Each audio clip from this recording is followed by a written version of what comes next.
Good morning everyone. कैसे हैं आप सभी? उम्मीद करते हैं कि आप अच्छे होंगे और अपनी तैयारी में लगे होंगे। हम लोग केमिस्ट्री पढ़ लिए हैं। केमिस्ट्री में हम लोग का पहला जो चैप्टर है रासायनिक अभिक्रिया वो समाप्त हो चुका है। और रासायनिक अभिक्रिया का आपको बताया गया था कि long term question, short term question, objective type question, इन विभिन्न तरीका के प्रश्नों का आपको प्रैक्टिस भी करवाए जाएंगे। तो आज हम आपके सामने इस क्लास में शॉर्ट टर्म क्वेश्चन का प्रैक्टिस करवाएंगे और कुछ ऑब्जेक्टिव भी क्वेश्चन होंगे, उसके भी प्रैक्टिस हम करवाएंगे। जैसा कि आप देख पा रहे हैं कि क्वेश्चन जो आपको दिया गया है इसमें विभिन्न प्रकार के क्वेश्चन है। ठीक है, जैसे 1 नंबर क्वेश्चन है तो उसमें 3 क्वेश्चन है। ठीक है, इसी तरीका से आप देखेंगे कि सेकंड क्वेश्चन जो है, सेकंड क्वेश्चन में भी आपको 3 प्रकार के क्वेश्चन है मौजूद है। इसी तरीका से थर्ड क्वेश्चन देखेंगे तो थर्ड क्वेश्चन में भी विभिन्न प्रकार के प्रश्न है।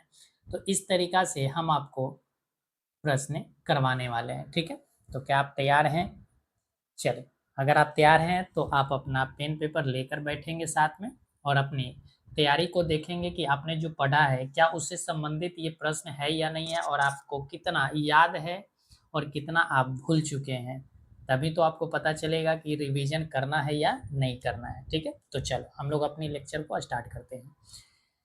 सबसे पहले हेडिंग है कि शॉर्ट टर्म क्वेश्चन, यानी हम लोगों को जो पढ़ना है, आज जो उत्तर देने हैं प्रश्नों के, वो किस टाइप का प्रश्न है? तो शॉर्ट टर्म क्वेश्चन है, यानी छोटे छोटे प्रश्न है जिसको आपको कम शब्दों में उत्तर देना है। इसका सही अर्थ यही है। ठीक है, चलो फर्स्ट नंबर क्वेश्चन दिया गया है कि रासायनिक प्रतिक्रिया का एक उदाहरण दीजिए, यानी रासायनिक समीकरण का, रासायनिक अभिक्रिया का एक उदाहरण देना है आपको। ठीक है, तो आप सीधी सी एक उदाहरण दे सकते हैं। आपको जो भी अच्छे ढंग से याद हो उसी एग्जाम्पल को आप लिखना। ठीक है, जैसे हमें याद है, ठीक है, जैसे हमें याद है कि कैल्शियम हाइड्रा ऑक्साइड, ठीक है, हमें याद है कैल्शियम हाइड्रा ऑक्साइड, ये क्या है? एक प्रकार का सॉलिड अवक्षेप है, यानी एक्वस है। ये क्या है? एक्वस है, घोल है। इसमें हमने रिएक्शन करा दिया कार्बन डाइऑक्साइड से। ठीक है, ये क्या है? हमारा गैस है, तो गैस हमने लिख दिया। रिएक्शन हमने करवाया तो यहाँ पर रिएक्शन जो हुआ है तो बना क्या? तो कैल्शियम कार्बोनेट का निर्माण हुआ और साथ ही साथ जल का निर्माण हुआ। किसका निर्माण हुआ? जल का। ये हमारा क्या है? तो सॉलिड हो गया और यहाँ पर जल हमारा लिक्विड हो गया। ठीक है, या वाष्प भी आप कह सकते हो, दोनों में कोई दिक्कत नहीं है।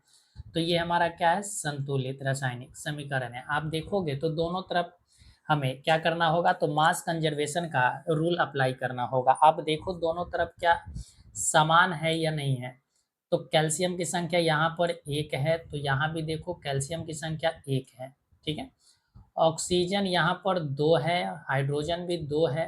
ठीक है, तो हाइड्रोजन यहाँ पर 2 है, ऑक्सीजन देखो 2 यहाँ और 2 यहाँ पर, तो 4 ऑक्सीजन है। तो यहाँ भी 3 ऑक्सीजन ये रहा और 1 ऑक्सीजन ये रहा, तो 4। इसका मतलब ये हमारा बैलेंस इक्वेशन है। ठीक है, यानी आपको जो भी एग्जाम्पल देना है वो बैलेंस इक्वेशन का ही एग्जाम्पल देना है। इस बात का आप अच्छे ढंग से ध्यान रखेंगे।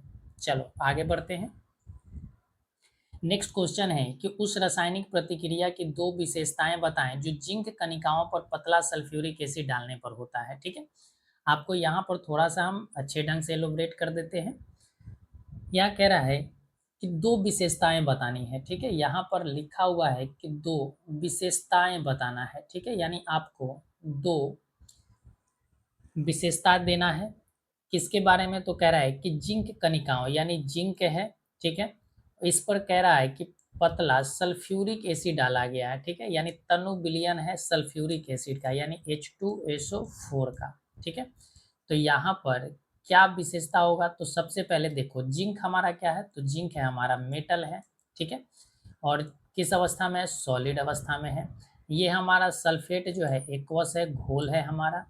तो जब आपको बताया गया कि मेटल जो होता है वो अगर रिएक्शन करता है किसी अम्ल के साथ, ठीक है, या सीधी सी बात समझो, अम्ल छोड़ो, जिंक हमारा क्या है? हाइड्रोजन से ज़्यादा रिएक्टिव है। हाइड्रोजन से क्या ज़्यादा रिएक्टिव है, तो हम कह सकते हैं कि यहाँ से जिंक जो है हाइड्रोजन को विस्थापित कर देगा। हाइड्रोजन सल्फेट में से क्या करेगा? हाइड्रोजन को विस्थापित कर देगा और खुद बैठ जाएगा। यानी कि यहाँ पर हमारा जिंक सल्फेट का हमारा क्या होगा, अवक्षेप मिलेगा। क्या मिलेगा, अवक्षेप। जिंक सल्फेट का हमारा सफेद अवक्षेप प्राप्त होगा और हाइड्रोजन गैस का निर्माण होगा। तो दो विशेषताएं तो आपको सीधी सी तौर पर यही दिख गया कि अवक्षेप का निर्माण हुआ यानी सफेद अवक्षेप का, तो एक कलर हो गया कि सफेद हो गए, दूसरा हो गया कि अवक्षेप का निर्माण। थर्ड अगर बात करें विशेषता तो हाइड्रोजन गैस का निर्माण हुआ। फोर्थ अगर विशेषता की अगर हम बात करें तो यहाँ पर एकल विस्थापन की क्रिया हो रही है। कौन सा विस्थापन अभिक्रिया है, एकल विस्थापन। जिंक क्या कर रहा है, जिंक जो है यहाँ हाइड्रोजन को रिमूव कर दे रहा है, तो एकल विस्थापन है। तो आप यहाँ से ये सारे जो है आप कुछ भी लिख सकते हैं विशेषता में। अगली क्वेश्चन है सी नंबर, देखो कह रहा है कि लेड नाइट्रेट घोल में, आपको लेड नाइट्रेट घोल है, ठीक है, यानी कि लेड नाइट्रेट जो है PbNO3, लेड नाइट्रेट के घोल में कह रहा है कि potassium iodide Ki, potassium iodide को क्या किया गया है, मिलाने पर कह रहा है कि होने वाली रासायनिक प्रतिक्रिया की दो विशेषताएं बताएं। तो आपको विशेषता बताना है। सबसे पहला है कि लेड आयोडाइड का निर्माण होगा, ये हमारा क्या होगा। सेकेंड नंबर अगर बात करें तो पोटेशियम नाइट्रेट का निर्माण होगा। तो यहाँ देखो लेड आयोडाइड क्या है, ये हमारा अवक्षेप है। क्या है, अवक्षेप, ठीक है। अवक्षेप हम किसको कहते हैं, जब हम जलीय विलयन में किसी ठोस पदार्थ का मिल जाना क्या कहलाता है, अवक्षेप कहलाता है।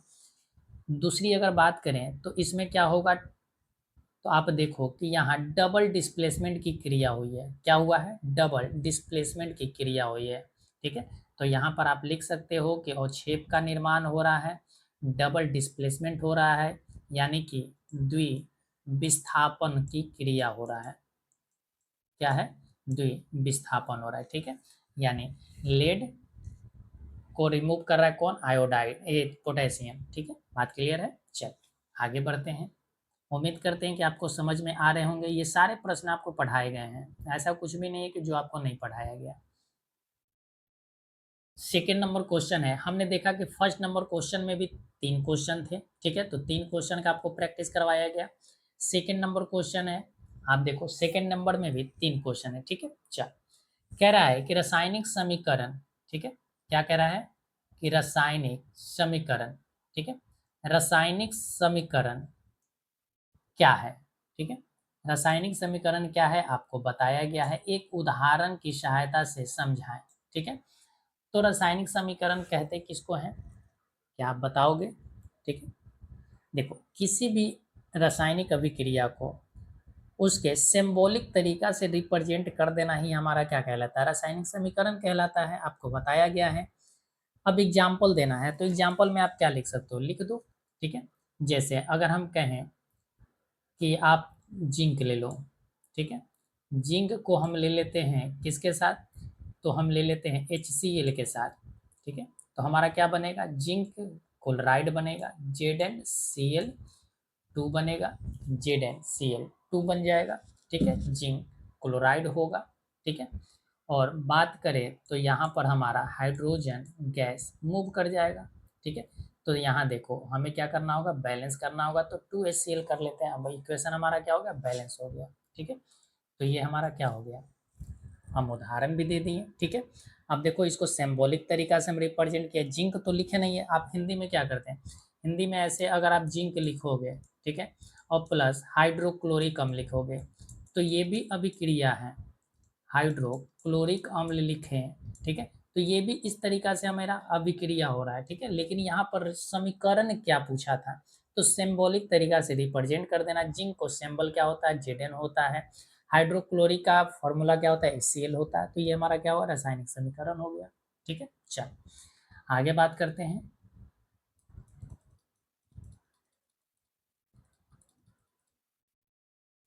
नेक्स्ट क्वेश्चन है आपका, नेक्स्ट क्वेश्चन है कि उदाहरण देते हुए संतुलित और असंतुलित रासायनिक समीकरणों के बीच अंतर बताएं। देखो संतुलित रासायनिक समीकरण बताना है और असंतुलित रासायनिक समीकरण बताना है। संतुलित रासायनिक समीकरण क्या होता है कि जो परमाणुओं की संख्या अभिकारक में होगा वही परमाणुओं की संख्या प्रतिफल में होंगे, जो अभिक्रिया में भाग लेगा परमाणु वही प्रतिफल में भी दिखाई पड़ेगा। जितना द्रव्यमान होगा अभिकारक में परमाणुओं का, उतना ही द्रव्यमान होगा हमारा कहाँ पर, तो आप कहोगे कि प्रतिफल में। तो इस तरीका से आप एग्जाम्पल देकर बता सकते हैं। जैसे हम एग्जाम्पल देते हैं, इस एग्जाम्पल को लिख लेते हैं, Zn प्लस 2HCl, ये रिएक्शन कराए तो क्या हो गया, ZnCl2 zinc chloride plus H2 बन गया। ठीक है, तो यहाँ देखो दोनों तरफ हमारा क्या बैलेंस है, हाइड्रोजन की संख्या इधर भी 2 है, इधर भी 2 है, यहाँ क्लोरीन की संख्या 2 है, यहाँ भी क्लोरीन की संख्या 2, Zn यानी जिंक 1 है तो यहाँ भी जिंक 1 है। ठीक है, बात क्लियर है। तो ये हमारा क्या है, संतुलित रासायनिक समीकरण, ये क्या है, संतुलित। असंतुलित की बात करें तो ये क्या हो जाएगा, इसी चीज को हम लिख दें, Zn plus HCl equal ZnCl2 plus H2। तो ये हमारा क्या हो गया, असंतुलित हो गया। देखो क्लोरीन यहाँ 1 है, यहाँ 2 हो गया, यहाँ देखोगे तो हाइड्रोजन 1 है, यहाँ हाइड्रोजन 2 है, तो ये हमारा क्या है, असंतुलित। यानी अभिकारक में जितना परमाणु है उससे अधिक है परमाणुओं की संख्या आपके प्रतिफल में। इस वजह से हम कह सकते हैं कि यह हमारा क्या है, असंतुलित अभिक्रिया है। बात क्लियर है। अच्छा, आगे बढ़ते हैं। आगे हमारा प्रश्न है, निम्नलिखित रासायनिक समीकरणों को संतुलित करें। हमें संतुलित करना है, तो संतुलित करना है तो दोनों तरफ परमाणुओं की संख्या देख लेते हैं। देखो यहाँ पर नाइट्रोजन की संख्या कितनी है, 1 है, और यहाँ नाइट्रोजन की संख्या 2 है। तो सबसे पहले अभिकारक में 1 है तो 2 प्रतिफल में कहाँ से होंगे, तो बैलेंस कर लो, तो यहाँ हम 2 लगा देते हैं। ठीक है, 2 लगाए तो क्या हो गया, अब हाइड्रोजन की संख्या 6 हो गया, 3 का डबल कितना है, 6, तो 6 हाइड्रोजन हो गए। तो हम कह सकते हैं कि अब हमें हाइड्रोजन को 6 बनाना होगा, तो 6 बनाने के लिए हम क्या करें, 3 से हाइड्रोजन के पहले 3 लगा देते, तो ये हमारा क्या हो गया, बैलेंस हो गया। बात क्लियर। चल आगे बढ़ते हैं। कार्बन की संख्या यहाँ 1 है, यहाँ भी कार्बन की संख्या 1 है, यानी अभिकारक में 2 कार्बन है और प्रतिफल में 1 कार्बन है, तो हमें 2 कार्बन बनाना है, तो 2 यहाँ लगा देते हैं। ऑक्सीजन की संख्या अभिकारक में 2 है और प्रतिफल में भी 2 हो गए। ठीक है, तो ये हमारा क्या हो गया, संतुलित हो गया। It is clear. चल आगे बढ़ते हैं, क्लियर है तो चल आगे कह रहा है कि जब हाइड्रोजन को, ठीक है, कॉपर ऑक्साइड के ऊपर प्रवाहित किया जाता है। हम लोगों ने 6 क्वेश्चन का प्रैक्टिस कर लिया। ठीक है, शॉर्ट टर्म क्वेश्चन में कितने क्वेश्चन किए, 6 क्वेश्चन हम लोग कर लिए। देखो जब हाइड्रोजन को कॉपर ऑक्साइड, क्या कह रहा है कि हाइड्रोजन है, ठीक है, इसको कॉपर ऑक्साइड के साथ ऊपर प्रवाहित करना है। ठीक है, यानी कि आपको क्या करना है, हाइड्रोजन गैस लेना है, हाइड्रोजन डाइएटॉमिक होता है, इस वजह से H2 आपको लिखने हैं। कॉपर ऑक्साइड तो CuO हो गया, इसको रिएक्शन कराने पर कह रहा है कि कॉपर का निर्माण होता है। किसका निर्माण होता है, कॉपर का, तो कॉपर का निर्माण हुआ, प्लस कह रहा है कि भाप बनता है। भाप कहने का मतलब जल यानी वाष्प का निर्माण होता है। ठीक है, किसका निर्माण होता है, वाष्प यानी गैस का निर्माण होता है। ठीक है, आप सभी का स्टेट अवश्य लिखना। ठीक है, यानी उसकी अवस्थाएं बताते थे जाना। जैसे हाइड्रोजन है, ये क्या है, आपका गैस है। कॉपर ऑक्साइड ये सॉलिड है, कॉपर सॉलिड हो गया, हाइड्रोजन ये आपका जल वाष्प हो गया, तो गैस हो गया। ठीक है, अब कह रहा है कि इस प्रतिक्रिया के लिए एक संतुलित समीकरण लिखे। तो संतुलित देखो है या नहीं है, हाइड्रोजन यहाँ पर 2 है, यहाँ भी हाइड्रोजन की संख्या 2 है, ऑक्सीजन की संख्या 1 है, तो यहाँ भी ऑक्सीजन की संख्या 1 है, यहाँ कॉपर की संख्या 1, तो यहाँ भी कॉपर की संख्या 1 है। बात क्लियर हुआ। तो इस तरीका से ये हमारा इक्वेशन क्या है, बैलेंस है। अब पूछ रहा है कि और बताएं कि कौन से रसायन है। ठीक है, कौन से रासायनिक अभिक्रिया है, तो आप कह सकते हैं कि संयोजन अभिक्रिया है। कौन सी अभिक्रिया, संयोजन अभिक्रिया। अब इसमें पूछा गया है 6 क्वेश्चन। पहला क्वेश्चन है आपका कि तत्व के बारे में बताओ। किसके बारे में, तत्व।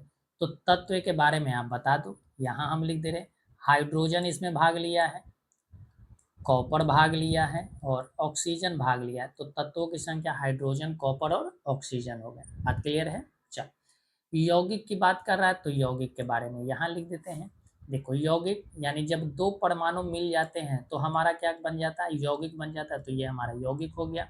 इसी तरीका से आप यौगिक यहाँ भी देख सकते हो कि हमारा क्या है H2O, ये भी हमारा क्या है यौगिक है। बात क्लियर है। आप हाइड्रोजन को भी कह सकते हो कि H2 भी आपका क्या है एक तरह का यौगिक है, ठीक है, एक तरह का क्या है यौगिक है। बात क्लियर है। चलो इसी तरीका से हम कह सकते हैं। अब अगला जो प्रश्न है हमारा अभिकारक है, ठीक है। अभिकारक, अभिकारक किसको कहते हैं, जो अभिक्रिया में भाग लेता है उसी को हम क्या कहते हैं अभिकारक। तो अभिक्रिया में भाग लिया हाइड्रोजन, और कौन भाग लिया तो कॉपर ऑक्साइड भाग लिया, तो ये हमारा क्या अभिकारक है। उत्पाद में, उत्पाद कहने का मतलब क्या है कि प्रोडक्ट किसका निर्माण हुआ, तो निर्माण आपका कॉपर का हुआ है और जल वाष्प का हुआ है, ठीक है। बात क्लियर है। धातु की बात कर रहा है कि धातु कौन सा है, तो मेटल कौन सा है, तो कॉपर कहोगे कि मेटल है। और अगला प्रश्न है कि नॉन मेटल कौन सा है, तो नॉन मेटल कौन सा है, तो आप कहोगे हाइड्रोजन गैस है तो नॉन मेटल है। ऑक्सीजन भी गैस है तो ये भी क्या है हमारा नॉन मेटल है। बात क्लियर है। चल तो ये हमारे सारे प्रश्न, तो यहाँ से देखो कितने प्रश्न हम लोगों ने पढ़ा, 6 प्रश्न तो ऐसे ही हो गए आपको। और आपको एक संतुलित रासायनिक समीकरण लिखना था, यानी 7 प्रश्नों का यहाँ पर होगा, यानी 3 नंबर क्वेश्चन में। बात क्लियर है। चलो आप देख पा रहे हो कि कितना मेहनत लगा है इसको बनाने में। चल नेक्स्ट है क्वेश्चन आपका 4th नंबर, ठीक है। चल 4th नंबर क्वेश्चन पर आते हैं।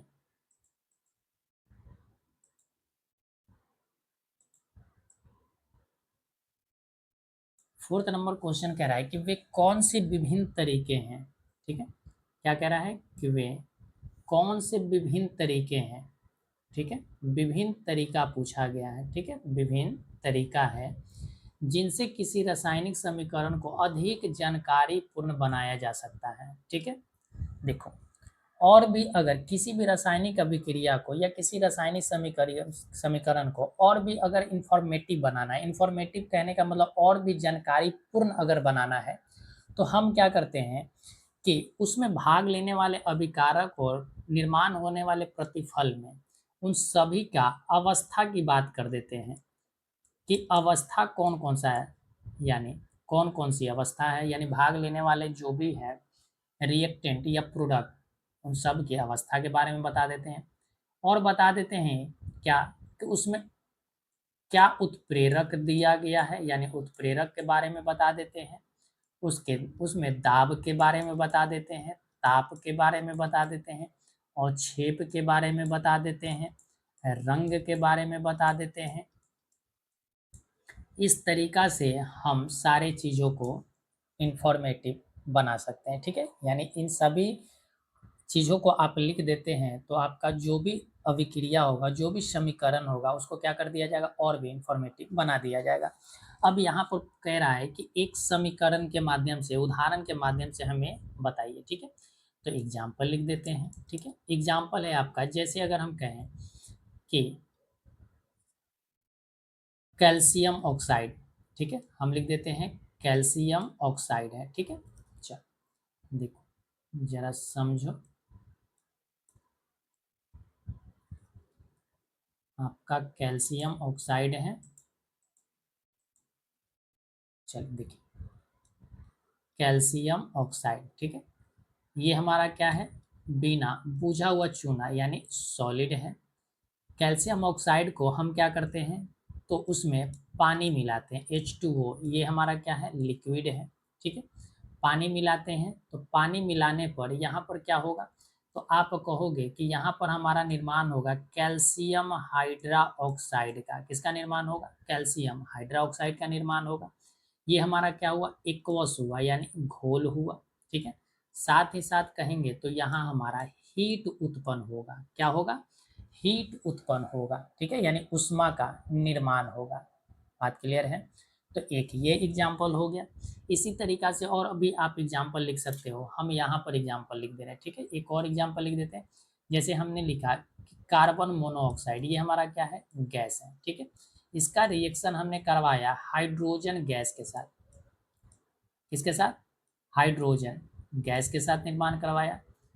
तो जब निर्माण हम कर रहे हैं, रिएक्शन करवा रहे हैं, अभिक्रिया करवा रहे हैं, तो यहाँ हम 300 डिग्री सेल्सियस पर इसको अभिक्रिया करा रहे हैं। साथ ही साथ यहाँ पर हमने प्रेशर लगाया है 300 एटमॉस्फेरिक प्रेशर को लगाया है, ठीक है। इस तरीका से हमने कुछ उत्प्रेरक का भी इस्तेमाल किया। उत्प्रेरक क्या है? तो उत्प्रेरक है हमारा, आप लिख लो जिंक ऑक्साइड, ठीक है। क्या लिख लो? Zinc oxide, ZnO plus chromium trioxide, ठीक है। तो यहाँ पर जो हमारा रिएक्शन होने पर बना क्या, तो बनेगा CH3OH यानी मेथेनॉल बनेगा। क्या बनेगा? मेथेनॉल। और ये हमारा क्या है? लिक्विड है। तो आप देखो कि इन दोनों एग्जाम्पल से आपको पता हो गया कि हमने अवस्था के बारे में बता दिया, हीट के बारे में बता दिया, ठीक है। यहाँ पर और भी हम उत्प्रेरक बता दिए, दाब बता दिए, टेम्परेचर बता दिए, इन सारी चीज़ों को हम बता दिए। आप रंग के भी बारे में बता सकते हैं, ठीक है। जिंक का रिएक्शन करवा लेना H2SO4 के पास साथ, तो हमारा क्या बनेगा? जिंक सल्फेट बनेगा, जो सफ़ेद और छेप होता है, ठीक है। इस तरीका से आप बना सकते हैं, ठीक है। चल आगे बढ़ते हैं। सेकेंड नंबर क्वेश्चन है कि निम्नलिखित जानकारी से, ठीक है, कह रहा है कि निम्नलिखित जानकारी से संतुलित रासायनिक समीकरण लिखें। अब जानकारी क्या दिया? कह रहा है कि एक जलीय कैल्शियम हाइड्रोक्साइड घोल है, ठीक है। क्या है? कैल्शियम हाइड्रोक्साइड घोल है, तो CaOH का होल ट्वाइस, ये हमारा क्या है? चूना, पानी है। इसका रिएक्शन हम करा रहे हैं कार्बन डाइऑक्साइड। देखो यहाँ पर लिखा हुआ है कि कार्बन डाइऑक्साइड के साथ हमारा क्या हो रहा है? रिएक्शन हो रहा है, ठीक है। कार्बन डाइऑक्साइड के साथ हमने क्या करवाया? रिएक्शन कराया। ये हमारा क्या है? गैस है, ठीक है। और ये हमारा क्या है? एक्वस है, यानी घोल है। इसको जब हमने करवाया तो कह रहा है कि एक ठोस पदार्थ निर्माण होता है कैल्शियम कार्बोनेट। यहाँ पर लिखा हुआ है, यहाँ पर लिखा हुआ है कैल्शियम कार्बोनेट, आप देख पा रहे हैं। तो यहाँ कैल्शियम कार्बोनेट का निर्माण हुआ, और ये हमारा क्या है? सॉलिड है, ठोस है। और प्लस हमारा क्या हुआ? पानी, यानी H2O, यानी लिक्विड का निर्माण हो रहा है। ये हमारा क्या है? अवक्षेप है, ये अवक्षेप है। बात क्लियर है? तो ये हमारा क्या हुआ? एक रासायनिक समीकरण लिख दिया गया, ठीक है। जो कहा था वैसे वैसे हम लोगों ने कर दिया। चलिए नेक्स्ट क्वेश्चन पे बढ़े। तो आप देखें कि फोर्थ नंबर क्वेश्चन में भी हम लोगों ने 2 प्रश्न का उत्तर दिया, ठीक है। अभी तक आप लगभग 15 क्वेश्चन का प्रैक्टिस कर लिए। चल आगे बढ़े हम, क्या आपकी इजाजत है? चल आगे कह रहा है कि संतुलित रासायनिक समीकरण क्या है। अब संतुलित रासायनिक समीकरण आप ही बता दीजिए, ठीक है। कमेंट बॉक्स में आप लिखिए कि संतुलित रासायनिक समीकरण किसे कहते हैं। संतुलित रासायनिक समीकरण किसे कहते हैं, आप बताइए जरा।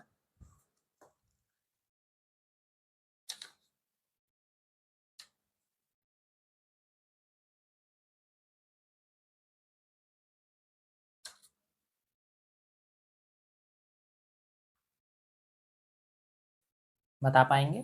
चल देखिए, हम कह सकते हैं कि संतुलित रासायनिक समीकरण क्या है। देखो सबसे पहले तो आपको पता होना चाहिए कि रासायनिक समीकरण है क्या। देखो किसी भी रासायनिक अभिक्रिया में भाग लेने वाले जो पदार्थ होते हैं, ठीक है, उनको हम संकेत या सूत्र के माध्यम से उस अभिक्रिया को संक्षिप्त रूप में लिख देते हैं, तो यही हमारा क्या कहलाता है? रासायनिक समीकरण कहलाता है। अब कह रहा है कि संतुलित रासायनिक समीकरण बताओ, ठीक है। तो वह रासायनिक समीकरण जिसमें समीकरण के दोनों ओर प्रत्येक तत्व के परमाणुओं की जो संख्या होती है वो क्या होती है? तो बराबर होती है, यानी समान होती है, तो उसको हम क्या बोलते हैं? संतुलित रासायनिक समीकरण बोलते हैं। अब इसका एक एग्जाम्पल देना है तो आप एग्जाम्पल खुद से देना, ठीक है। आपको हम कितने बहुत सारे एग्जाम्पल दे दिए, आप इस तरीका से एग्जाम्पल दे सकते हैं, ठीक है। चल अब 5 के बी नंबर पर बढ़ते हैं। कह रहा है कि एल्युमिनियम क्लोरीन में, एल्युमिनियम जो है क्लोरीन में, ठीक है, एल्युमिनियम जो है क्लोरीन में Cl2, क्लोरीन में कह रहा है कि जलकर, ठीक है, एल्युमिनियम क्लोराइड बन रहा है। क्या बन रहा है? एल्युमिनियम क्लोराइड बन रहा है, ठीक है। एल्युमिनियम क्लोराइड बन रहा है। ठीक है, तो यहाँ देखो क्लोरीन 2 है, यहाँ 3 है, तो हमें क्या करना होगा, 3 2 को बैलेंस करने के लिए 6 बनाना होगा, तो 6 बना दिए। अब एल्युमिनियम हमारा 2 हो गया, तो यहाँ भी हम एल्युमिनियम 2 कर लेते हैं, तो ये हमारा क्या हो गया, संतुलित रासायनिक समीकरण हो गया। बात क्लियर है? चल,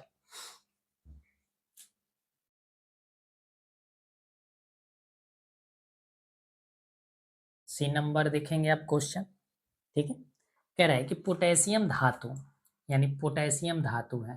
ठीक है, पोटेशियम धातु है, कह रहा है कि पानी के साथ प्रतिक्रिया करके, यानी H2O के साथ अभिक्रिया करके, कह रहा है कि बना क्या रहा है, पोटेशियम हाइड्रोक्साइड, यानी KOH का निर्माण कर रहा है, और हाइड्रोजन गैस, क्या बना रहा है, हाइड्रोजन गैस का निर्माण कर रहा है। ठीक है, तो अब यहाँ हमें बैलेंस करना है, 2 हाइड्रोजन यहाँ देखो, तो हमें बैलेंस करने के लिए यहाँ पर, क्योंकि ऑक्सीजन डायटोमिक है, इस वजह से हमें 2 लगाया, तो यहाँ भी हमें क्या करना होगा, 2 लगाने होंगे, तो यहाँ भी हमें क्या करना होगा, 2 लगाना होगा। ठीक है, आपको बैलेंस इक्वेशन अच्छे ढंग से पढ़ाया गया है, इस वजह से आप इसको बेहतर ढंग से समझ सकते हैं। ठीक है, चल आगे क्वेश्चन है कि उदाहरण सहित समझाएं कि अभिकारकों और उत्पादों की भौतिक अवस्था को रासायनिक समीकरण में कैसे दिखाया जा सकता है। ठीक है, उदाहरण सहित दिखाना है। ठीक है, तो आप इसी चीज को एग्जाम्पल ले लो। ठीक है, जैसे बहुत सारे एग्जाम्पल हमने लिया,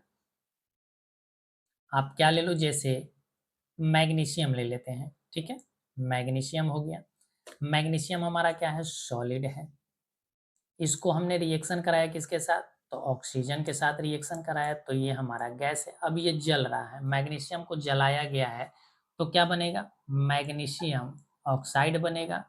तो अब देखो ऑक्सीजन 2 है, तो हमें बैलेंस करना होगा, बैलेंस करने के लिए हम कलर अलग इस्तेमाल कर लेते हैं, तो बैलेंस करने के लिए हम यहाँ पर 2 लगा देते हैं, तो मैग्नीशियम भी 2 हो गया, तो यहाँ भी हम 2 लगा देते हैं, तो ये हमारा इक्वेशन क्या हो गया, बैलेंस हो गया।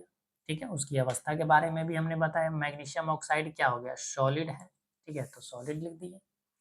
बात क्लियर है? चल, तो आगे बढ़ते हैं। अब आगे है प्रश्न आपका, चल आगे है आपका प्रश्न,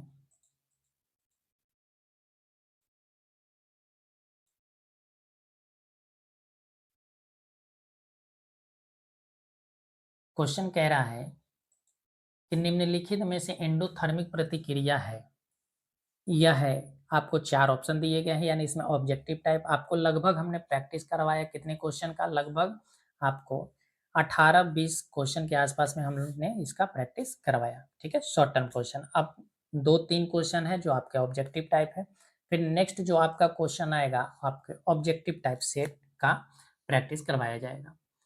देखिए, कह रहा है कि एंडोथर्मिक प्रतिक्रिया, एंडोथर्मिक प्रतिक्रिया के बारे में पहले आपको पता होना चाहिए कि एंडोथर्मिक प्रतिक्रिया होता क्या है। देखो, एंडोथर्मिक प्रतिक्रिया का मतलब होता है उष्माशोषी। क्या होता है, उष्माशोषी अभिक्रिया। उष्माशोषी कहने का मतलब क्या है कि उष्मा को सोखेगा, उष्मा को क्या करेगा, सोखेगा, यानी उष्मा का निर्माण नहीं होगा। ठीक है, उष्मा का निर्माण नहीं होगा। ठीक है, तो इस तरीका से हम कह सकते हैं कि एंडोथर्मिक प्रतिक्रिया है। ठीक है, अब कह रहा है कि कार्बन मोनोऑक्साइड बनाने के लिए कार्बन और ऑक्सीजन का संयोजन, ठीक है, कार्बन और ऑक्सीजन का जब संयोजन होगा, ठीक है, कार्बन और ऑक्सीजन का जब संयोग कराएंगे तो हमारा क्या होगा, यहाँ पर हमारा कार्बन मोनोऑक्साइड बनेगा। तो कार्बन मोनोऑक्साइड बनाने के लिए इसमें हमें क्या करना पड़ेगा, यहाँ पर हीट उत्पन्न होंगे, क्या होंगे, हीट उत्पन्न होंगे, तो ये हमारा क्या है, एंडोथर्मिक न होकर एक जो थर्मिक अभिक्रिया यानी उष्मा क्षेपी अभिक्रिया। ठीक है, और हमसे पूछा गया उष्मा शोषित, नाइट्रोजन मोनोऑक्साइड बनाने के लिए नाइट्रोजन और ऑक्सीजन का संयोजन, ये हमारा क्या है, एंडोथर्मिक अभिक्रिया है। कैसी अभिक्रिया है, एंडोथर्मिक अभिक्रिया है। बात क्लियर है, ये हमारी कैसी अभिक्रिया है, एंडोथर्मिक अभिक्रिया है। ग्लूकोज और ऑक्सीजन के संयोजन से कार्बन डाइऑक्साइड और पानी का बनना, ये भी हमारा क्या है, तो एक्सोथर्मिक अभिक्रिया है। आप लिख लेना। ठीक है, ये क्या है, उष्मा क्षेपी है। ठीक है, ये भी क्या है, हमारा उष्मा क्षेपी है, या आप कह सकते हैं कि एक्सोथर्मिक है। ये भी हमारा क्या हो, जिंक और हाइड्रोक्लोरिक एसिड के संयोग से, तो ये भी हमारा क्या होगा, उष्मा क्षेपी होगा। और आपसे पूछा गया है उष्मा शोषी अभिक्रिया, तो बी नंबर उत्तर सही होंगे। ठीक है, चल आगे बढ़ते हैं। आगे कह रहा है कि निम्नलिखित में से कौन सी एंडोथर्मिक प्रतिक्रिया नहीं है। अब एंडोथर्मिक प्रतिक्रिया नहीं पूछा है, ठीक है, इसका मतलब कि आपसे पूछा गया है कि एक जो थर्मिक अभिक्रिया क्या है, यानी उष्मा क्षेपी अभिक्रिया कौन सा है। ठीक है, देखो पहला है कि कैल्शियम कार्बोनेट को तोड़ा गया, आपको बताया गया था वियोजन अभिक्रिया में, ठीक है, यानी अपघटन अभिक्रिया में हम लोग उष्मा देते हैं, उष्मा देते हैं, तो ये हमारा क्या है, एंडोथर्मिक है। यहाँ पर लिख लेना कि ये हमारा क्या है, एंडोथर्मिक है। ठीक है, दूसरा कह रहा है ये भी क्या है, अपघटन अभिक्रिया, तो यहाँ भी हम क्या करेंगे, उष्मा देंगे। ठीक है, या यहाँ पर हम कह सकते हैं कि हम विद्युत आप दे सकते हो। ठीक है, तो हमारा हाइड्रोजन आयन और ऑक्सीजन आयन में टूटेगा, तो ये भी हमारा क्या है, तो कहोगे कि एंडोथर्मिक है, एंडोथर्मिक प्रतिक्रिया है। यहाँ कह रहा है कि कार्बन डाइऑक्साइड और जल, कार्बन डाइऑक्साइड और जल, यहाँ पर क्या हो रहा है, ग्लूकोज और ऑक्सीजन का निर्माण कर रहा है। ठीक है, ग्लूकोज और ऑक्सीजन का निर्माण कर रहा है। यहाँ पर क्या हो रहा है, प्रकाश संश्लेषण हो रहा है। ठीक है, प्रकाश संश्लेषण में आपको बताया गया है कि इस अभिक्रिया के बारे में आप क्या करते हो, उष्मा देते हो, क्या करते हो, उष्मा देते हो। ठीक है, तो ये भी हमारा क्या है, तो आप कहोगे कि एंडोथर्मिक है, एंडोथर्मिक है। बात क्लियर। अगला कह रहा है कि ग्लूकोज को ऑक्सीजन से रिएक्शन करवा के इसको कार्बन डाइऑक्साइड और जल में तोड़ा गया है, तो ये हमारा क्या है, यहाँ पर उष्मा का निर्माण होगा, क्या होगा, प्लस उष्मा का निर्माण होगा। ठीक है, इस वजह से हम कह सकते हैं कि ये हमारा क्या हुआ, एक जो थर्मिक अभिक्रिया हुआ, ये हमारा उत्तर सही है। बात क्लियर है। चल आगे बढ़ते हैं। आगे क्वेश्चन है कि निम्नलिखित में से एक ऊष्माक्षेपी अभिक्रिया, ऊष्माक्षेपी अभी बताएं, यानी कि एक जो थर्मिक। ठीक है, पानी का इलेक्ट्रोलाइसिस, अभी आपको देखो 8 नंबर क्वेश्चन में क्या था, पानी को आप क्या किए थे, विद्युत के संपर्क में लाकर इसको तोड़ा गया, तो ये क्या था, एंडोथर्मिक था, तो ये होगा नहीं उत्तर, ये आपका ऐसे ही क्या हुआ, गलत हुआ। आगे कह रहा है चूना पत्थर का बुझे हुए चूने में रूपांतरण, ये क्या करेगा, चूना पत्थर में क्या कर रहे थे, जब CaO जो था, CaO इसमें हम क्या कर रहे थे, जल मिला रहे थे, तो ये क्या कर रहा था, उष्मा को सोख रहा था, और सोख के क्या कर रहा था, चूना बन रहा था, तो ये भी हमारा क्या हुआ, उष्मा शोषी अभिक्रिया हुआ। आगे अगर बात करें तो श्वसन की प्रक्रिया, श्वसन की प्रक्रिया हमारा क्या है, तो आप कहोगे उष्मा क्षेपी है, उसमें क्या होता है, उष्मा का निर्माण होता है। ठीक है, उष्मा का क्या होता है, निर्माण होता है। प्रकाश संश्लेषण अभी पढ़ा तुमने, देखो ये क्या था, प्रकाश संश्लेषण था, तो ये भी हमारा क्या है, उत्तर नहीं होगा, तो उत्तर कौन सा हो गया, सी नंबर। बात क्लियर है। चल नेक्स्ट क्वेश्चन पे चलते हैं।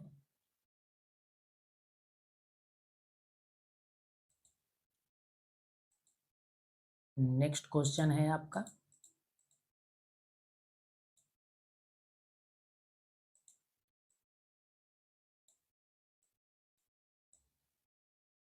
नेक्स्ट क्वेश्चन कह रहा है कि रासायनिक अभिक्रियाओं में निम्नलिखित में से किसी एक नियम को संतुष्ट करने के लिए रासायनिक समीकरण को संतुलित किया जाता है, यह कानून को किस रूप में जाना जाता है। ठीक है, कहने का मतलब है कि रासायनिक अभिक्रिया जब होती है, ठीक है, तो वो किसी न किसी नियम पर आधारित होता है। ठीक है, उसको संतुष्ट किया जाता है, यानी उसको बैलेंस किया जाता है। क्यों बैलेंस किया जाता है, क्योंकि वहां पर द्रव्यमान संरक्षण का नियम काम करता है। पहली पॉइंट कि वहां पर मास कंजर्वेशन, यानी कि द्रव्यमान जितना अभिकारक में होगा उतना ही प्रतिफल में होगा। दूसरी पॉइंट कि जितना परमाणु अभिकारक में होंगे उतना ही परमाणु प्रतिफल में भी होगा। तीसरी पॉइंट कहें कि जितना मोल अभिकारक में होगा उतना ही मोल प्रतिफल में भी होगा। चौथी पॉइंट की अगर बात करें तो जो अभिकारक में भाग लेगा परमाणु, वही परमाणु कहाँ दिखेगा आपको, यानी हम कह सकते हैं कि प्रतिफल में दिखेगा। तो ये सारे जो नियम कानून है वो किस पर आधारित है, तो आप कहोगे कि द्रव्यमान संरक्षण पर आधारित है। किस पर आधारित है, द्रव्यमान संरक्षण पर आधारित है। बात क्लियर है। चल अगला क्वेश्चन है कि अगला क्वेश्चन देखो, ये कह रहा है कि लॉन्ग टर्म क्वेश्चन, ये आपका क्या है, होम वर्क है, होम वर्क। या इसी को आप कह दो रेंट वर्क। अगर कोई रेंट पर रहते हैं तो उनके लिए क्या है, रेंट वर्क है। ठीक है, चल पहला क्वेश्चन है, समझा देते हैं आपको कि रासायनिक प्रतिक्रिया से क्या तात्पर्य है। यानी कहने का मतलब कि रासायनिक अभिक्रिया से आप क्या समझते हैं, एक उदाहरण की सहायता से समझाएं। ठीक है, रासायनिक अभिक्रिया किसे कहते हैं, आप अच्छे ढंग से लिख लेना। जब दो या दो से अधिक पदार्थ मिलकर किसी नए भिन्न गुण वाले पदार्थ का निर्माण करता है तो रासायनिक अभिक्रिया कहलाता है। उदाहरण दे देना। ठीक है, सेकेंड नंबर है, प्रश्न निम्नलिखित में से प्रत्येक रासायनिक प्रतिक्रिया का एक उदाहरण दे। पहला है कि गैस का विकास होना चाहिए, यानी एक ऐसा आपको अभिक्रिया देना है, एक ऐसा रिएक्शन आपको लिखने हैं एग्जाम्पल में जिसमें गैस का निर्माण हो रहा है। ठीक है, जैसे अगर हम कहें कि कैल्शियम है, कार्बन है और ऑक्सीजन है, दोनों मिलाकर हम क्या कर दिए, कार्बन डाइऑक्साइड। तो यहाँ पर क्या हुआ, गैस का निर्माण हुआ, तो ये हमारा गैस का विकास हो गया। रंग में परिवर्तन और छेप का निर्माण, तापमान में परिवर्तन, राज्य नहीं, यहाँ पर आप लिख लेना। ठीक है, यहाँ पर क्या है, अवक्षेप का निर्माण।